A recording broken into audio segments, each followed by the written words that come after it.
الحمدللہ وحدہ والصلاۃ والسلام علی من لا نبی بعدہ اما بعد فاعوذ باللہ من الشیطان الرجیم بسم اللہ الرحمن الرحیم لقد کفر الذین قالوا ان اللہ ثالث ثلاثہ وقال اللہ تعالیٰ فی مقام اخری لا تقولوا ثلاثہ انتہوا خیر لکم انما اللہ الہ واحد صدق اللہ العظیم رب اشرح لی صدری ویسر لی امری واحلل عقدۃ من لسانی یفقہوا قولی۔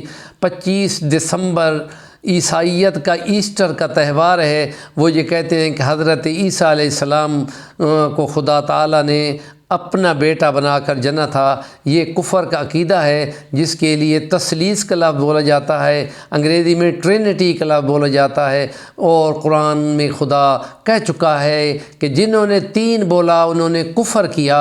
رک جاؤ، اگر تم نہ رکے تو میں تمہیں اذیت ناک سزا دوں گا۔ اور پھر حضرت عیسیٰ کو جو خدا نے کل قیامت کو کہنا ہے وہ اس قرآن میں بتا دیا۔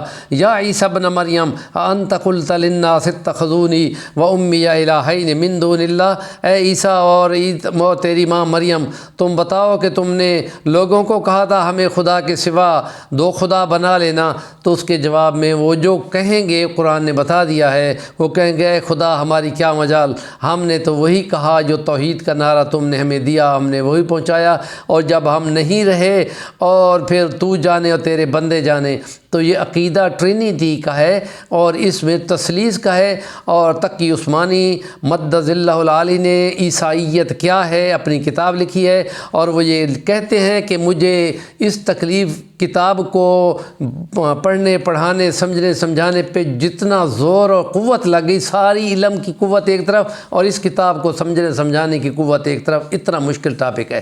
تو اس لیے ہم کہتے ہیں کہ یہ تثلیث کا عقیدہ عیسائیوں کا تھا۔ تو عیسائیوں نے نبی پاک صلی اللہ علیہ وسلم کی مدینہ میں پہنچ کر باقاعدہ مناظرہ اور مباحثہ کرنا چاہا، اور وہ مسجد نبوی میں تشریف لائے اور وہاں پہ بیٹھے مناظرہ کرنے لگے۔ کیا بتاؤ کہ اللہ حضرت عیسیٰ کا ابا نہیں ہے تو وہ کیسے پیدا ہوئے؟ تو حضور پاک نے تھوڑا انتظار کیا، اللہ پاک نے وہی بھیج دی کہ ان مثل عیسیٰ عند اللہ کمثل آدم خلقہ من تراب ثم قال له کن فیکون، کہ عیسیٰ علیہ السلام کی مثال باب آدم کی مثال ہے، اس کو مٹی سے پیدا کیا اور پھر جب خدا نے کن کا حکم دیا تو وہ بندہ بن کے بیٹھ گئے بغیر ماں اور بغیر باپ کے۔ حضرت عیسیٰ کی ماں تو ہے نا کہ وہ کن کے حکم سے اس کی ماں نے پیٹ میں حمل اٹھایا اور پھر وہ حضرت عیسیٰ کو جنا تھا، اور پھر وہ چھوٹا سا بچہ بول رہا تھا۔ تو عیسائیوں نے کو جب جواب مل گیا، لیکن اس کے باوجود وہ نہیں مان رہے تھے۔ انہوں نے کہا ہماری نماز کا ٹائم ہو گیا ہے۔ نبی پاک نے فرمایا ادھر ہی نماز پڑھ لو۔ یہ پیغام ہے ہمارے نبی پاک صلی اللہ علیہ وسلم کا ان مسلمانوں کو کہ جو فرقہ واریت میں گھرے ہوئے ہیں اور تبلیغی جماعت والوں کو مسجدوں سے نکالتے ہیں۔ عیسائیوں کو نبی پاک نے مسجد سے گیٹ آؤٹ نہیں کیا تھا اور وہیں نماز پڑھنے کے کہہ دیا کہ اللہ کی نماز پڑھنی ہے تو پڑھ لو تم۔ حالانکہ عیسائیت کی نماز کیا نماز ہے، وہ تو کفر شرکی ہے۔ تو اس کے باوجود حضور نے ٹالرنس دکھایا، اور اس کے باوجود ہم مسلمان ہو کر یہ غلط رویہ اختیار کرتے ہیں اور اپنے مسلمان کلمے پڑھنے والوں کو جو کہ مقتدی بن کے نماز پڑھتے ہیں، امامت نہیں کرتے۔ تو اس لیے جب انہوں نے مباحثہ کہا کہ آپ ہمارے ساتھ مقابلہ کریں، نبی پاک نے فرمایا اچھا میں نکلتا ہوں، تم بھی میدان میں آؤ، اللہ کا عذاب مانگتے ہیں جس پہ آ جائے۔ تو وہ عیسائیوں کا وفد میں سے کوئی بھی نہ آیا، اور حضرت نبی پاک صلی اللہ علیہ وسلم اپنی بیٹی فاطمہ اور حضرت علی اور امام حسنین کے ساتھ نکل کے میدان میں آئے۔ تو عیسائی نہیں آئے تو ان کو یہ پوچھا گیا، تو انہوں نے کہا کہ ہم کو پاگل ہیں، ہمیں نہیں پتہ کہ سچا نبی ہے، اور اگر ہم نکلتے تو ہم مارے جاتے، ہماری نسلیں بھی ختم ہو جاتی۔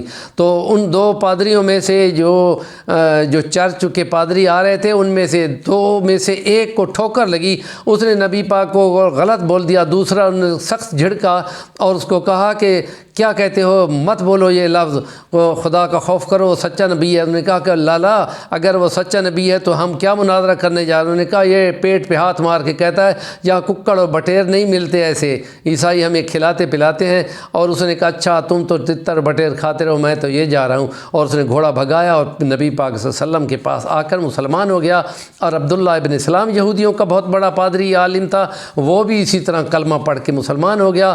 حضرت کعب الاحبار جس اس کو حضرت عمر فرمایا کرتے تھے اور عیسائیت کے تم بڑے پیر تھے اور اسلام میں بھی بہت بڑے عالم ہو، مجھے تقویٰ کے بارے میں بتاؤ کہ وہ کیا ہوتا ہے۔ حضرت کعب الاحبار اس کو کہتے تھے، وہ بھی مسلمان ہوا تھا، تو علم والے تھے، وہ دنیا چھوڑ کر دین کی طرف آ گئے۔ آج ہم اس بات کی تلقین ان کو کریں کہ تین مت کہو، خدا اس سے ناراض ہوتا ہے، خدا کہتا ہے کہ یہ وہ کلمہ ہے اس سے آسمان پھٹ جائے، اور یہ بندوں کی کیا مجال کہ وہ خدا کا حصہ، خدائی کا حصہ بن جائیں یا خدا بن جائیں۔